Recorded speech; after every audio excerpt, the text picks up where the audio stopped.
Bienvenidos a una nueva clase donde veremos la curva de concentración o también denominada la curva de Lorentz. Supongamos, por ejemplo, que queremos estudiar la concentración de los salarios, es decir, el grado de desigualdad en la retribución de los diferentes trabajadores en una empresa. Entonces disponemos de estas dos columnas inicialmente, primero los salarios representados con X sub I y luego el número de trabajadores para una muestra de 25 personas. Antes de dibujar o establecer la curva de Lorentz vamos a hacer los siguientes cálculos.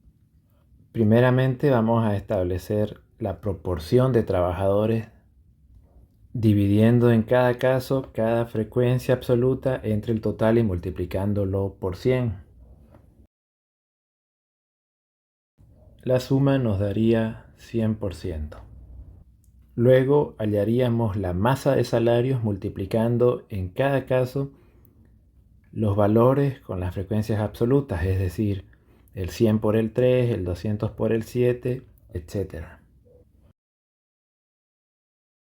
La sumatoria nos da 7300. Luego vamos a hallar la masa de salarios, que consiste en dividir cada uno de estos valores que estoy señalando entre el total. Por ejemplo, 300 entre 7300, 1400 entre 7700, entre 7300, perdón, y así sucesivamente. La sumatoria también nos da 100%.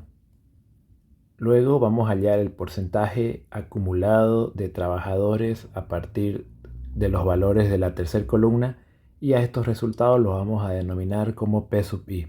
Es decir, primeramente copiamos el 12%, luego le sumamos el siguiente valor que es 28%, lo que nos da el 40%, y así hacemos para con los demás.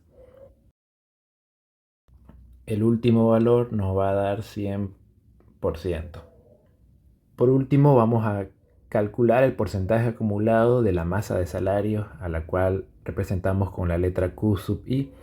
Para eso tomamos primeramente el 4,1%, luego le sumamos el valor siguiente de la masa de salarios, el 19,2, sumado al 4,1 nos daría el 23,3%.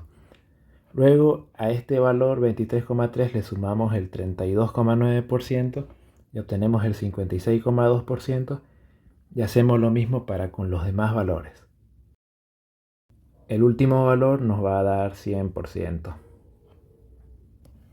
Las dos últimas columnas de esta tabla nos dan una información especialmente importante en relación con las características de concentración de los salarios. Por ejemplo, esto nos estaría indicando que un 12% de los trabajadores solamente recibe el 4% del total de los salarios. El 40% del acumulado de los trabajadores percibiría el 23% de la masa total de salarios. El 72% de los trabajadores recibiría el 56,2% de la masa de salarios, y así sucesivamente. Y por ejemplo, una distribución totalmente igualitaria, es decir, donde existiría concentración nula, sería, por ejemplo, que un 12% de los trabajadores perciba también el 12% de los salarios.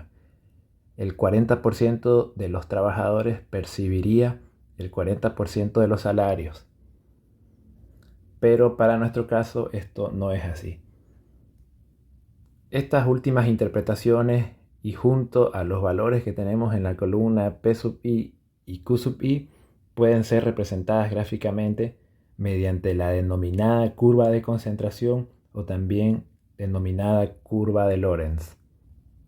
Para graficarla nos vamos a concentrar en estas dos columnas. En esta parte primeramente vamos a graficar un cuadrado. Abajo vemos P sub I, que representa el porcentaje acumulado de trabajadores que toma valores entre el 0 y el 100.